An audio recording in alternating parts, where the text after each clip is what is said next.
A partir de agora, a gente tem um prazer enorme de receber nos nossos estúdios do Rio de Janeiro, jornalista, escritor, nosso colega aqui de Band, está no Melhor da Noite, Rodrigo Alvarez, que foi correspondente no Oriente Médio.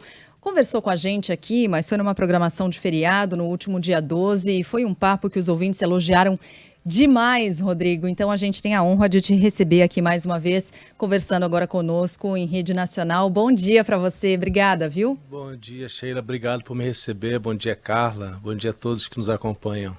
Tá aí um cara que conhece tudo da história desse conflito e deste momento especificamente, né? Desse conflito tão sangrento, o mais sangrento na faixa de Gaza nos últimos 50 anos, depois do atentado terrorista promovido pelo Hamas em Israel, que é o segundo maior atentado terrorista aqui da nossa era. Rodrigo, eu vou começar perguntando um pouco da sua experiência, né? Você esteve por lá, foi em 2014, queria te ouvir um pouco sobre essa sua vivência. Sheila, eu vivi 4 anos lá, mas foi 2014 o pior momento, né? Foram 50 dias de guerra, que até então tinha sido a pior guerra entre o Hamas e Israel. Eu estava escutando a Mônica Bergamo falar de Ramallah, e em Ramallah eu vivi um momento muito tenso, em que eu senti a minha vida ameaçada uma vez, quando justamente durante a guerra em Gaza havia protestos. É mais ou menos o que está acontecendo agora, o relato, né, com a pessoa que a Mônica conversou de lá, é parecido com o que acontecia naquela época, porque havia manifestações de palestinos da Cisjordânia contra a guerra em Gaza, defendendo os direitos dos palestinos de Gaza. Eu estava nessa manifestação, acompanhando, e estava no lugar indicado para que a imprensa ficasse, que é justamente fora da linha de tiro. E testemunhei o momento em que soldados israelenses atiraram com munição de verdade, matando 4 palestinos naquela manifestação. Era uma manifestação até então pacífica e, obviamente, depois disso deixou de ser. E eu fui alvo também ali, naquele momento, Sheila. Eu estava com uma pessoa que me apoiava lá na Palestina, a gente chama de fixer, né? Uma pessoa que te ajuda a andar pelos lugares complicados, que te traduz o árabe. Então eu e ela fomos alvos. O exército israelense, depois, ou no mesmo momento em que estava atirando contra os palestinos, atirou contra a imprensa bombas de gás lacrimogênio, e mesmo com máscara, todo mundo passou muito mal. Eu tive que sair correndo, a imprensa esvaziou o local, e foi justamente naquele momento ali que a situação ficou muito mais grave. Então, quando a guerra começa ali, não tem mais racionalidade. O que a gente está vendo já desde o primeiro dia, né, porque essa guerra já começa com um ato terrorista, então ela começa diferente das outras, ela já começa com um nível de violência muito mais alto, significa que a barra não vai baixar tão cedo. Quando começa isso, os dois lados perdem qualquer medida do razoável. A gente começa realmente a ver atrocidades, inclusive cometidas contra a imprensa. Já tem, se eu não me engano, tem mais de 10 jornalistas mortos nessa guerra, não me lembro o número exato agora. E a gente está vendo em Ramallah que não tem nada a ver, em tese, com Gaza, porque está lá do outro lado, mas tem a ver, porque tem também militantes do Hamas lá, obviamente, é como um partido político que tem seguidores em diversos estados brasileiros. Tem um grupo que é também um partido político, porque governa Gaza, que tem seguidores na Cisjordânia. Então Israel está agora indo atrás desses seguidores, mas também é óbvio que Israel está querendo calar as manifestações que acontecem na Cisjordânia, que é muito perto, né? Ramallah está a uma distância de poucos quilômetros de Jerusalém. Ainda que os palestinos não possam passar, a maioria não tem autorização, e não é só em tempo de guerra, normalmente não podem passar, não é agora só. Se você é um palestino que não tem a cidadania israelense obtida lá atrás por hereditariedade, porque a sua família estava em Jerusalém Oriental, você não pode entrar, normalmente você não pode entrar em terras de Israel. Então isso é a normalidade da situação ali, que a gente está vendo agravada, porque agora essas pessoas estão também vendo a violência chegar. O exército de Israel sempre cerca e sempre controla aquele lugar. É sempre muito tenso para um palestino em qualquer lugar ali, mas agora, como a gente está vendo, essa tensão está muito aumentada. Então, eu me sinto à vontade, Sheila, para falar, porque eu fui ameaçado pelos dois lados. Tanto levei tiro de gás, que é gravíssimo do lado israelense, como foi ameaçado de morte pelo Hamas. Então, ali a gente sabe que o jornalista também não está isento de ser punido. Ninguém quer você filmando, você vendo o momento em que estão se cometendo crimes. Então a gente vira alvo também. É uma guerra total que a gente está vendo, né, Sheila, Carla? Sabe, Alvarez, que é um ponto em que a gente tem que prestar muita atenção e que é muito delicado nessa cobertura, que é o seguinte: nós aqui, eu pelo menos, vejo que a Sheila, também os nossos colegas de bancada, nós não estamos emitindo opinião sobre o que está acontecendo, é sempre trazendo a informação, que não convém. É um conflito tão complexo, tão antigo, que vem de tantos 1000 anos. Aliás, eu vou pedir para você explicar daqui a pouquinho também a origem de tudo isso, inclusive com passagens bíblicas, né? Mas a gente está pisando num terreno muito delicado, porque você, e aí o seu caso é completamente diferente, porque você tem vivência, né, nessa região. A Mônica Bergamo, ela trouxe aqui o relato de uma pessoa, de uma brasileira que está na Cisjordânia, e o fato de ela trazer esse relato para algumas pessoas, isso pode ser interpretado como colocar Israel como vilão de toda a situação. E a gente sabe que a coisa é muito mais complicada. É muito mais complexo do que um lado de um time de futebol de outro. Eu venho dizendo isso no Melhor da Noite, desde que a guerra começou. Não faz sentido ficar escolhendo lado, fazer isso é fanatismo. Essa guerra não tem lado certo e lado errado. Tem um conflito que é um problema grave de 75 anos. Se a gente acha que vai tomar um partido de Israel, vai tomar um partido da Palestina, vai sempre cometer erro. A gente tem que realmente, como você falou aí, analisar, e para analisar tem muitos elementos que a gente pode usar para analisar. Mas tomar lado como time de futebol é grave. Agora, Carla, você sabe que a gente está vendo os países tomarem um lado. Isso é uma coisa que está sendo marcante nessa guerra. Os grandes, especialmente as grandes potências, estão se sentindo obrigadas a tomar um lado. A visita do primeiro-ministro britânico hoje tem uma sinalização muito forte de tomada de partido, de tomada de lado para Israel. A visita do Biden, que foi um fracasso na realidade, né, porque ele esperava sair de lá como um mediador e saiu como um amigo de Israel, que ele já era antes, porque ele não conseguiu ser recebido pelo Mahmoud Abbas. Ele não conseguiu se encontrar com o rei da Jordânia, ou seja, o clima não está para os Estados Unidos agora mediarem nada. A gente está vendo também um outro lado que eu acho muito preocupante, que começa a escalar, né, uma tensão, que é Rússia, China e Irã, que já vinham se alinhando desde a guerra da Ucrânia, estão vendo nisso uma grande oportunidade. Há uma oportunidade para a Rússia, China e Irã desestabilizarem o mundo ocidental.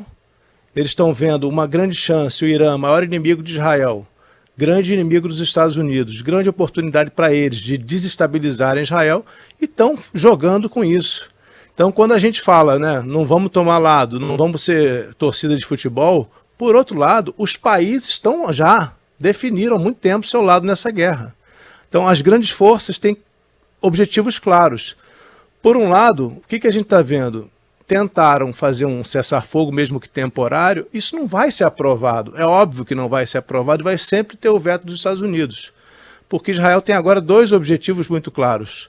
Primeiro, fundamental, resgatar mais de 200 reféns. A gente tem que lembrar aqui que, uns 15 anos atrás, 2006, 2007, um soldado, Gilad Shalit, que foi sequestrado, foi trocado por 1.027 soldados do Hamas. Um israelense trocado por mais de 1.000 palestinos naquela época. Então Israel não vai abandonar 200 agora, nem que tenha que trocar por muita gente.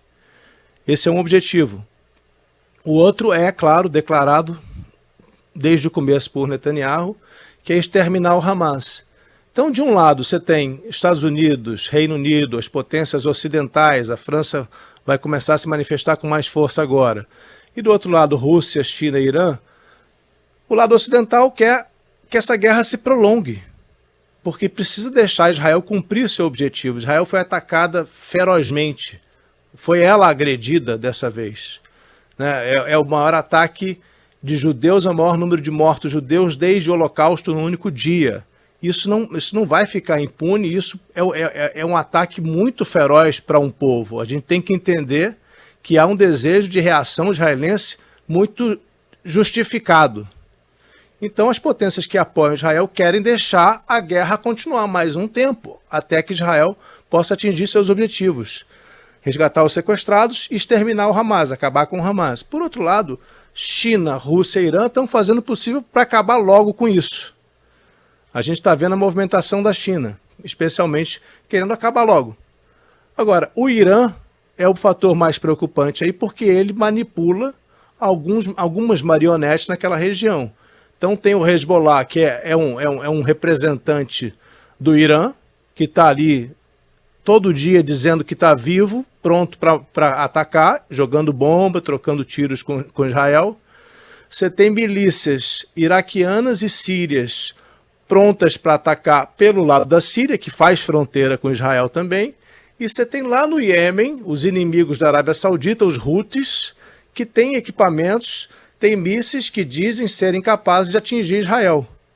Então você imagina o que está se montando, e o Irã ontem exibiu na programação da televisão estatal lá, né, uma ditadura, a gente tem que lembrar que o Irã é uma ditadura religiosa e intolerante, exibiram na TV estatal como é que seria esse ataque. E esse ataque seria dessa forma, um ataque coordenado, um cerco a Israel com todas as forças que são apoiadas pelo Irã. Então, a guerra está se desenhando um pouco mais longa do que qualquer um gostaria. Porque são muitos os atores envolvidos, esses aqui citados pelo Rodrigo. Vou fazer uma pausa rápida. O Rodrigo Alvarez, jornalista, continua com a gente, mas o Sandro Badaró está aqui no estúdio porque tem informação de um novo bombardeio agora em Gaza. Conta os detalhes para a gente, Sandro, por favor. Exatamente, na cidade de Han Yunis, lembrando, é onde está parte dos brasileiros que aguarda, né, a liberação da fronteira com o Egito para retornar ao Brasil. Hassan Rabi, que vem falando com a Band News FM desde o início desse conflito, acaba de mandar para a gente imagens, um bombardeio muito, muito perto de onde estão os brasileiros. Agora, bombardeio agora, ao lado da casa, agora. Não existe um lugar seguro no faixa do Gaza. Estou na cidade do Han Yunis, não existe lugar seguro, ao lado da casa.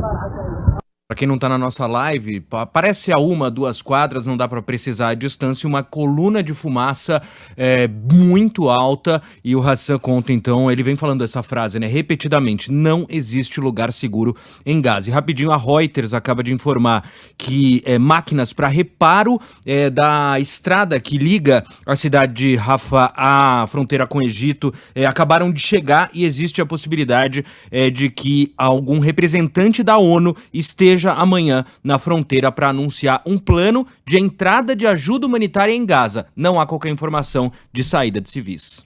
Obrigada, Sandro. Vamos seguir aqui com o Rodrigo Alvarez. Em instantes, novas informações sobre esse bombardeio. A gente volta a fazer contato em instantes com os brasileiros ali em Gaza. Rodrigo, o balanço divulgado ontem, um relatório das Nações Unidas para a Coordenação de Assuntos Humanitários. Ontem, esse relatório apontou 8.000 residências até aqui destruídas em Gaza, 27 hospitais, importante que se diga, ou centros de saúde. Dentro desse número não está o hospital Ahli Arab, que foi aquele motivo, inclusive, de uma discussão sobre quem teria provocado aquela explosão. Israel acusando a Jihad Islâmica, nega, o Hamas diz que foi Israel, enfim, e talvez essa verdade a gente nunca conheça.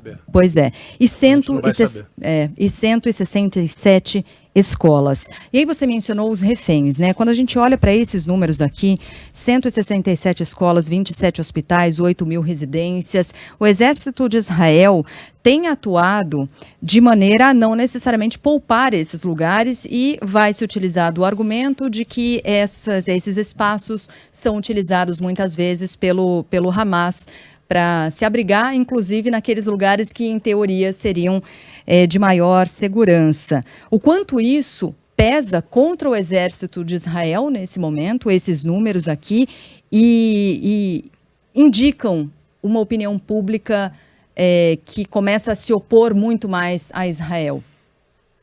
Sheila, essa guerra, ela sempre vai levar a essa situação, porque você tem um grupo extremista, ainda que muito armado, e a gente está vendo muito melhor, mais armado do que a gente imaginava, né, com muito mais potência de ataque do que parecia, do que já teve antes, mas ainda assim é um grupo que está cercado num território que tem 12 quilômetros de largura por 40 de comprimento, que é um território muito pequeno, ou seja, que ele vai estar sempre numa situação de estar encurralado e o povo sempre vai estar ali dentro.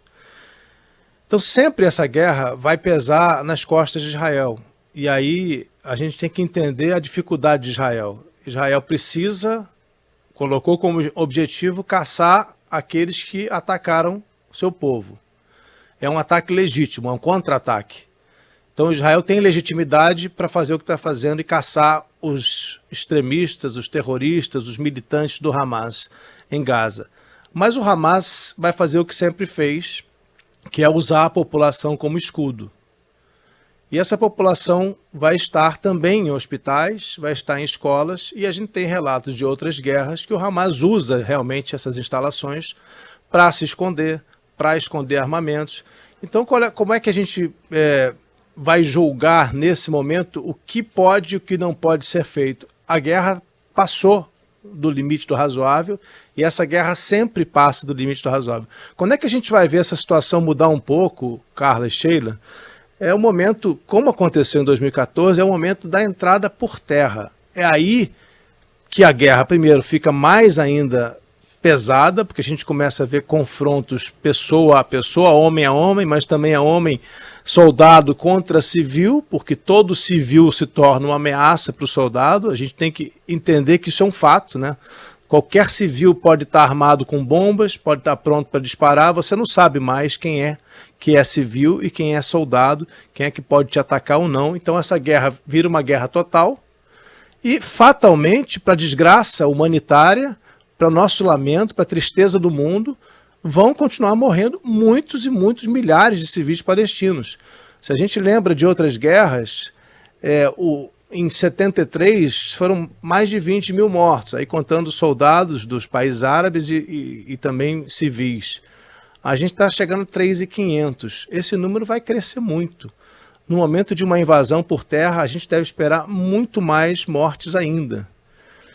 Então, de novo, a gente volta para aquela situação que tem dois povos que são inimigos há 75 anos, as razões estão perdidas na história, a gente já tem um presente, um status quo estabelecido há muito tempo de um conflito aparentemente sem solução, e as potências mundiais que poderiam resolver esse conflito também estão em confronto. Também há um sério problema entre as potências do Ocidente e as potências autoritárias representadas aí por China, Rússia e Irã, que estão vendo aí nessa guerra uma grande oportunidade também de rearrumar a ordem do mundo, enfraquecer o mundo ocidental que se fortaleceu lá na Segunda Guerra Mundial. Carla falou de história aqui, se a gente não olhar para a história, a gente não entende esse conflito. Está tudo conectado, está tudo levando a gente para a Segunda Guerra, para a Primeira Guerra, para entender o que está acontecendo hoje. Conta pra gente, então. O Rodrigo Alvarez, ele tem feito, né, reportagens incríveis num quadro chamado Antimatéria, subverte um pouco a ordem da exposição de informações, de ideias, para explicar alguns conceitos que muitas vezes ficam perdidos assim no nosso dia a dia. E o Rodrigo fez um trabalho incrível para explicar, ou tentar, né, Rodrigo, porque é até difícil isso, a origem desse conflito.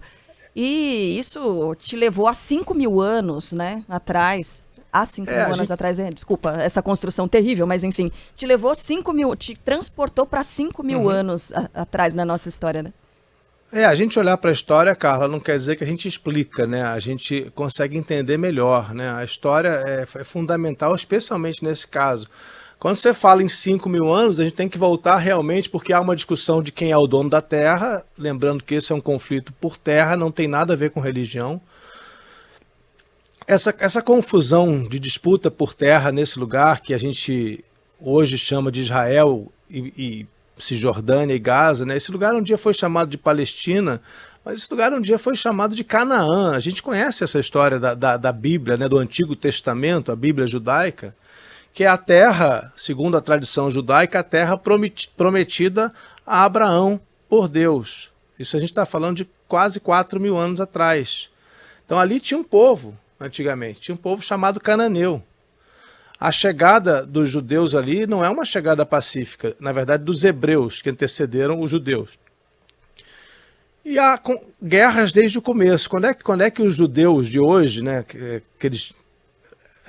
A que época a gente remete, né, a primeira vez que eles realmente conquistaram tudo daquele lugar, criando o Reino Unido de Israel, foi na época do rei Davi. Não é à toa que o rei Davi é tão amado, porque esse rei unificou as tribos de Israel e fez ali um Reino Unido que durou pouco tempo, durou só 3 reinados, e logo em seguida começaram as reconquistas. Então é uma terra que sempre foi trocando de mãos, mas houve uma persistência muito grande dos judeus ali, até que aí a gente chega ao tempo de Jesus. No tempo de Jesus, os romanos tinham ocupado Jerusalém e toda aquela terra, e os romanos começaram a sofrer uma grande resistência do povo judeu. Era um povo, sempre foi um povo muito valente, que brigou muito por poder se governar, né, por sua autonomia. E no tempo de Jesus, primeiro a gente não pode se esquecer que a crucificação de Jesus ela só existe como uma condenação de alguém acusado de rebeldia contra Roma. Então, no contexto histórico, do ponto de vista do Império Romano, a morte de Jesus se insere num contexto de revoltas judaicas contra uma ocupação externa, que era a ocupação romana. E depois dali, no ano 70, pouco depois de Jesus, os romanos perderam totalmente a cabeça e perderam a paciência com tanta revolta dos judeus que não queriam ser dominados, que destruíram tudo, fizeram o primeiro holocausto. O imperador Vespasiano mandou o filho dele, o general Tito, até lá. Esse general Tito, todo judeu conhece esse nome, detesta esse nome, com razão, porque ele destruiu Jerusalém e matou mais de 1 milhão de judeus. Fez um cerco a Jerusalém, deixou Jerusalém sem comida, deixou Jerusalém sem água, e as pessoas começaram a se atirar também dos muros, né, se matando para não serem mortas, e depois houve a invasão, mais de 1 milhão de mortos. E ali começou uma diáspora, que já tinha havido uma primeira, mas começou uma diáspora que levou à situação que a gente tinha até mais ou menos a Primeira Guerra Mundial. Você vê como é que a história se completa. A gente acha que está vivendo um período isolado, mas tudo está conectado com a história. Uhum. Então, os judeus que saíram quase 2.000 anos atrás começaram a querer voltar no final do século XIX, começaram o chamado movimento sionista, um movimento de retorno às terras.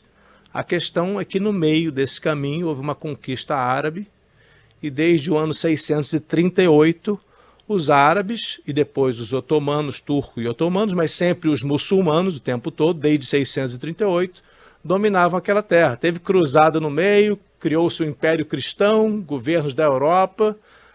Os árabes reconquistaram com Saladino, que para eles é um grande herói, é um grande guerreiro, um herói árabe, um herói muçulmano. Retomou Jerusalém em 1187 e desde então essa terra é dos árabes. Isso só vai mudar na Primeira Guerra Mundial, quando as forças ocidentais vencem a Primeira Guerra. França e Reino Unido fatiam aquela região do Levante, que inclui também Síria, Líbano, tudo que está ali em volta. E o Reino Unido fica com a Palestina, chamada Palestina por causa dos romanos lá atrás, né? Ainda não era essa Palestina de hoje. É uma referência ao povo filisteu, que viveu lá antes, que não é esse povo palestino de hoje, tá? Não tem nada a ver esse nome vem lá de trás.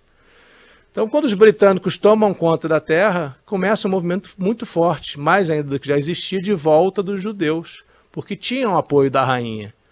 Mas há uma declaração, Carla, muito importante, que todo mundo que estuda esse conflito tem como um dos pontos, um dos marcos, né? Que é a Declaração Balfour, em que a rainha da Inglaterra, que naquele momento colonizava essa região toda, que hoje é Israel e Palestina, o rei da Inglaterra, George V, reconhecia o direito dos judeus de voltarem, de criarem assentamentos, ou seja, de terem terras no que hoje é Israel, mas dizia que só poderiam fazer isso se não desrespeitassem o povo que já vivia ali e que permitissem que eles continuassem tendo a religião deles, praticando a religião deles. Até que vem a Segunda Guerra, isso não se concretizou, né? Os judeus continuaram indo para Israel, mas ainda sem um Estado definido, até que depois do Holocausto de Hitler, depois do massacre de 6 milhões de judeus, aí quando se criou a ONU decidiu rapidamente criar o Estado de Israel para dar um lar para aquele povo que tinha sido tão perseguido e massacrado na Segunda Guerra. Houve um ensejo internacional, então, para se a questão é que estabelecer. Diga. A questão é que não se resolveu bem, esse é o problema. Nós estamos pagando hoje porque a ONU não fez isso bem feito. A ONU criou o Estado de Israel e logo em seguida os árabes não aceitaram. Não houve um acordo prévio para que, olha, vamos fazer isso, vocês estão de acordo, os judeus vão chegar, eles vão ter a terra deles. Isso foi sendo feito de uma maneira mal feita, que gerou uma revolta dos vizinhos árabes. Primeira guerra foi em 48, 49. Aí já começa, você tem várias guerras, né? Você tem 4 grandes guerras entre árabes e israelenses, unindo diversos vizinhos. Depois entra numa era de tentativas de acordo de paz. A gente já era nascido quando aconteceram algumas dessas, né? E agora tem 10 anos quase que não tem nem negociação de paz, porque ninguém está vendo saída. Aí, Rodrigo, recentemente um ouvinte mandou mensagem para cá dizendo: olha, eu queria saber da opinião, avaliação de vocês, o que fazer para se encerrar de forma rápida esse conflito. Eu falei, amigo, meu amor, defina de forma rápida, porque é um conflito que vem de 4.000 anos, né? Então, de forma rápida pode ser o quê? 10 anos? 100 anos? 1 ano? Enfim. Eu queria comentar isso aqui, sabe, porque a gente está vendo os Estados Unidos com uma postura dúbia, né? Ao mesmo tempo em que pede que entre ajuda humanitária, como o Biden fez, veta a ideia do corredor humanitário. E está muito claro, né? Assim, a gente tem que entender que os Estados Unidos têm um interesse que é apoiar seu grande aliado, que é Israel. Os Estados Unidos vai jogar o tempo todo do lado de Israel enquanto não ferir os interesses americanos. E até agora isso não está acontecendo. Então, os Estados Unidos serão um representante de Israel. Eles não são um mediador imparcial nesse conflito. Aliás, não tem. Talvez o Brasil seja um grande mediador com a capacidade de ser imparcial. Nossa diplomacia tem um histórico muito grande de competência em negociações, né? Não é à toa que foi, inclusive, um brasileiro que estava presidindo a ONU quando foi declarado a criação do Estado de Israel. Então, o Brasil é um dos poucos países com capacidade de mediar esse conflito, porque é um dos poucos países que não tem um interesse claro em um dos lados dessa guerra. E os Estados Unidos vão deixar, aí que está a situação, né? A gente está ouvindo falar em corredor humanitário o tempo todo, mas é muito difícil os Estados Unidos aceitarem algo que vai parar o exército israelense agora. Israel não quer nenhum obstáculo. Israel tem um plano e não quer que ninguém de fora venha dizer como é que ele vai executar esse plano. Se sente no direito, e de fato tem uma razão muito bem justificada, foi atacado violentamente, de maneira cruel, e quer vingar esse ataque exterminando o Hamas. Então é muito difícil a gente pensar que os Estados Unidos vão apoiar alguma coisa que pare essa guerra por enquanto. Eles vão deixar correr. Faz parte, é o papel do mundo e a gente gostaria e quer que esse corredor humanitário aconteça. Mas, pelo menos, a gente vai ver os Estados Unidos adiarem isso o máximo possível até que Israel possa fazer o que pretende. Interessante essa sua fala sobre o Brasil conseguir, ou estar tentando e talvez conseguir essa posição de mediador, né? E conseguir algum resultado. O Brasil com tem isso. respeito, o Brasil é É o que eu respeitado ia te mundialmente. perguntar. Qual era a sua percepção durante o seu período lá no Oriente Médio, Rodrigo? Quando você Incrível falava para a nossa israelenses e reputação. para os palestinos, que você é brasileiro, qual era a reação? Bom, para o povo, a reação melhor possível sempre. Amam os brasileiros, tanto que eu tinha sempre, em qualquer coisa que tivesse mochila, boné, o que fosse para levar para um campo desses, eu estava sempre com a bandeira do Brasil. Mas quando a gente vai para o campo diplomático, é muito importante ver dos dois lados um respeito pela diplomacia brasileira. A nossa diplomacia é altamente qualificada e tem um histórico de competência reconhecido. Então, eu espero, e estou vendo, né, o Brasil tomando a dianteira, assumindo papéis importantes nisso, e acho que nesse encontro no fim de semana no Egito, o Brasil pode, mais uma vez, ser relevante. Rodrigo, a gente tem visto imagens de guerra são sempre assombrosas, né? Mas em particular nessa aqui, me parece que a quantidade de crianças, adolescentes e mulheres envolvidas entre os mortos civis palestinos tornam a coisa ainda mais assombrosa, né? A gente está falando de uma população que tem quase sua metade jovens, adolescentes de até 18 anos, 45% têm até 14 anos de idade. Então, quando a gente vê as imagens dos civis, são imagens de dezenas e dezenas de crianças e mulheres, né? Então, torna a coisa muito difícil de enxergar. E aí a gente faz aquele exercício de lembrar tudo o que aconteceu no ataque terrorista em Israel e que há 200 reféns nas mãos do Hamas nesse momento, e entre esses reféns, crianças e mulheres, o que torna tudo muito sensível, que torna tudo muito delicado. Mas quando eu vejo essas crianças na Palestina, e eu estava vendo imagens de uma criança que perdeu os pais, perdeu irmãos e, portanto, é órfã de guerra, né? Como é que essa criança cresce dentro da Palestina? Quais são as chances reais de Israel conseguir eliminar o Hamas, considerando que o Hamas é mais do que um grupo terrorista, embora a ONU assim não o considere, mas é um grupo que representa uma ideia, um sentimento, uma ideologia, que ainda que com o fim desse grupo, permanece. Essa criança, por exemplo, tem chance de entrar para um grupo como o Hamas e, eventualmente, com outro nome até esse grupo? Fortalece o Hamas no final das contas?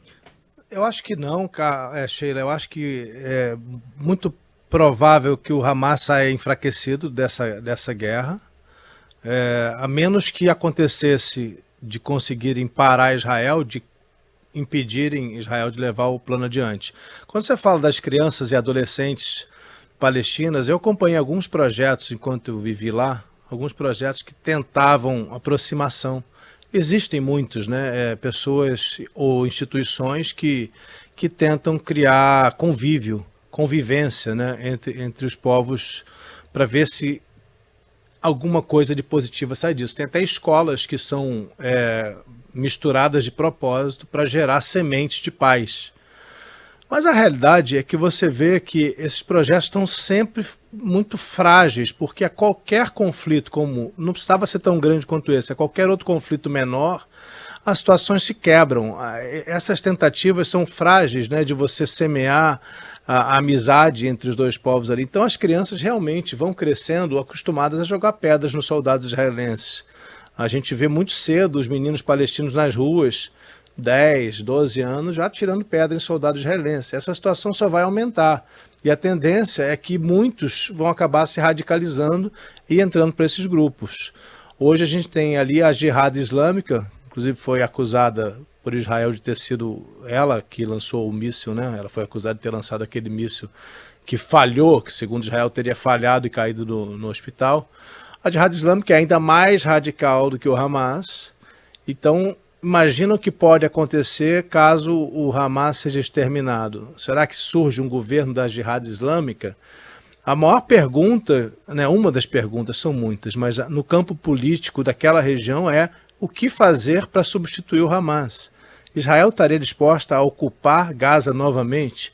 Israel já ocupou Gaza por muito tempo, depois da Guerra dos 6 Dias, e saiu em 2005. Saiu porque percebeu que era um barril de pólvora muito complicado para manter seu povo lá dentro e até mesmo manter soldados. A conclusão na época, Ariel Sharon, a conclusão era de que era melhor sair para poder atacar um território que não tivesse israelenses quando precisasse, porque era radicalizado demais.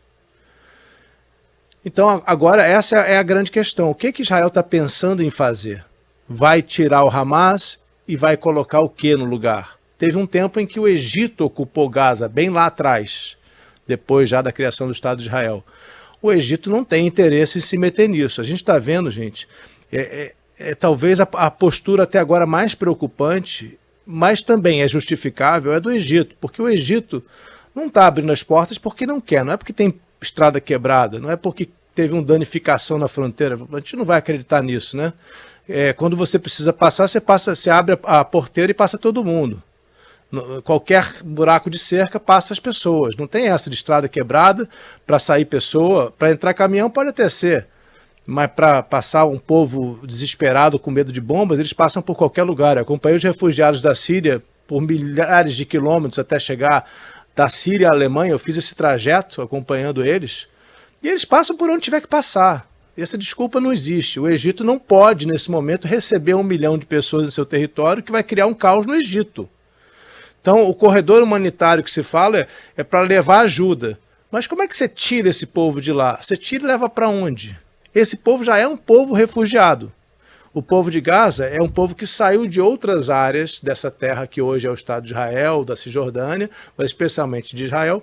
Na época da criação do Estado, na época das guerras, eles foram se refugiando em Gaza.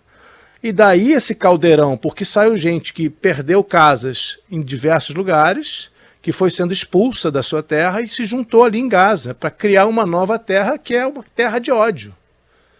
Então a grande questão, o que fazer para governar Gaza? Quem vai governar Gaza depois dessa guerra, se o Hamas for realmente destruído?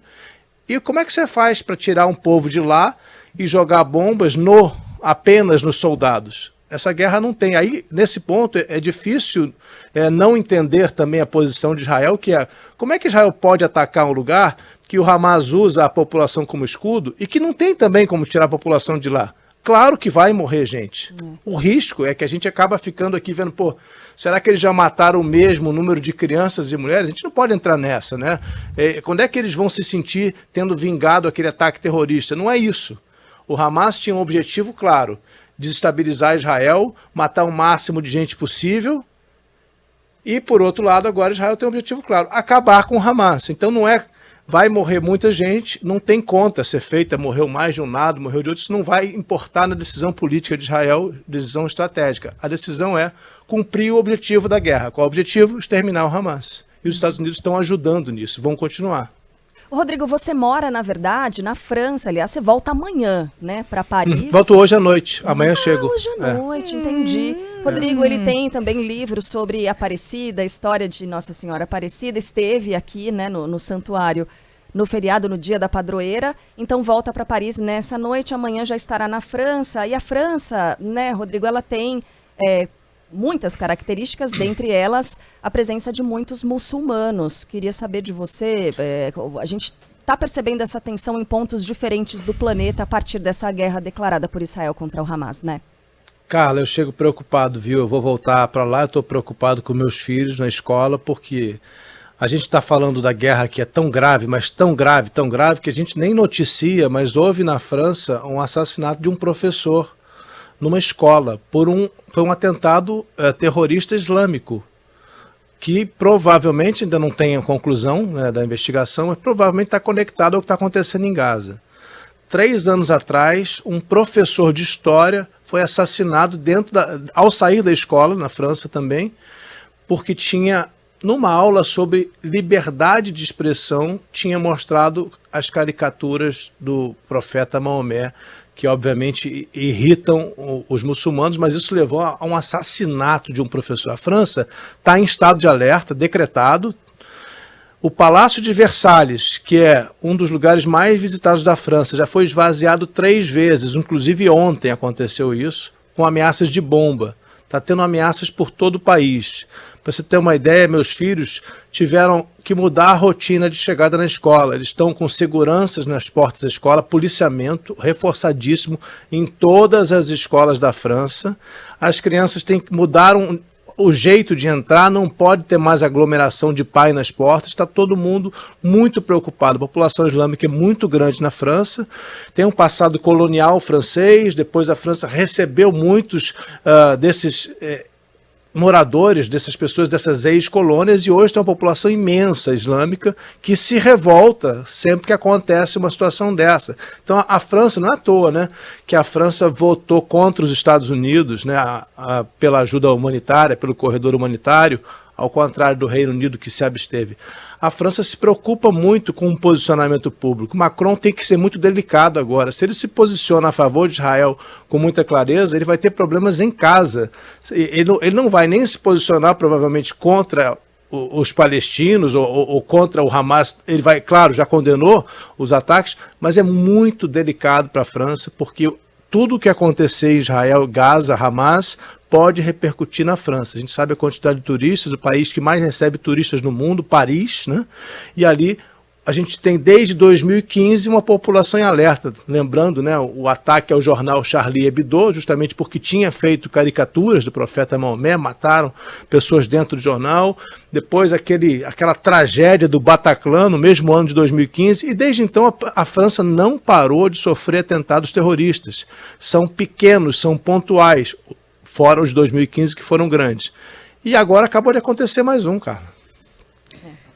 A gente vai acompanhar de perto. Ô, Rodrigo, eu tô aqui com a dúvida. Eu tenho 10 perguntas, pelo menos, ainda para fazer. Faz como? O que a gente faz? Ué, aumenta o nosso tempo. Vamos ficar até as 10h30, pede desculpa para todo mundo. Ai, não tem como. A gente queria demais. Uma viu? última, as idades dos seus filhos. Os que vivem comigo na França têm 10 e 11 anos. Eu tenho um filho de 17 que vive no México. Muito bem. Não dá pra gente fazer isso. Eu queria muito estender aqui mais, mas a gente combina outras vezes aqui para bater um papo, se o Rodrigo Vamos. topar. Infelizmente, né, a guerra é tão longa Pois que é. a gente vai ter muito assunto. Pois é sim. Rodrigo Alvarez, jornalista, escritor, é nosso colega aqui da Band, está no Melhor da Noite e correspondente, sabe tudo de Oriente Médio, foi correspondente no Oriente Médio. Rodrigo, mais uma vez, muito obrigada. Os ouvintes adoraram. Em nome dos nossos ouvintes, eu te agradeço demais. Um beijo grande e boa viagem. Se cuida, tá? Beijo para você, Sheila, Carla, beijo para todos. Obrigado, viu? Dou notícias da França quando Combinado. chegar. Bom dia para todos. Só mais um convite para o Melhor da Noite, né? Pro pessoal Tem que ver, acompanha. gente. Quem não viu ainda tá perdendo. É só você ficar no Jornal da Band, terminou, não desliga, continua ali. É só isso, é maravilhoso. Com o Zeca, com a Glenda. A gente tem o Antimatéria, que é uma coluna divertida, mais Muito séria boa, também, mas muito na segunda-feira. Super programa, o Melhor da Noite. Quem não viu ainda tá perdendo. Boa. Beijo, Beijo, boa viagem. Beijo. Tchau.